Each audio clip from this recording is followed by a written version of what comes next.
লাইনচ্যুত ডিব্রুগড় এক্সপ্রেস। আরো একবার জানাবো এই মুহূর্তে, ডিব্রুগড় এক্সপ্রেস লাইনচ্যুত হয়েছে। উত্তরপ্রদেশের গোন্ডায় ট্রেন দুর্ঘটনা, আরো এক ট্রেন দুর্ঘটনা।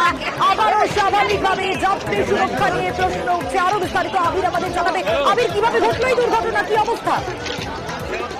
দুর্ঘটনা পর্যন্ত নিশ্চিতভাবে করা যায়নি। 1504 ডিব্রুগড় এক্সপ্রেস যেটি আসছিল হচ্ছে ডিব্রুগড়ের উদ্দেশ্যে, তখন হচ্ছে দুর্ঘটনাটি ঘটে এবং দুর্ঘটনার ক্ষেত্রে দেখতে পাওয়া যাচ্ছে যে 12খানা যে ট্রেনের কোচ, সেই 12খানা ট্রেনের কোচ লাইনচ্যুত হয়েছে এবং এসি কোচ যেগুলো ছিল সেই এসি কোচগুলো সব থেকে বেশি ক্ষতিগ্রস্ত ইতিমধ্যে।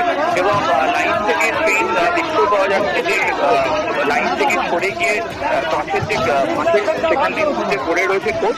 এখনো পর্যন্ত যে কোচের যে চেহারা, তাতে নতুন কোচ বলে মনে করা হচ্ছে, অর্থাৎ এলইসি কোচ বলেই মনে করা হচ্ছে। লাইনের কোনো ত্রুটির কারণে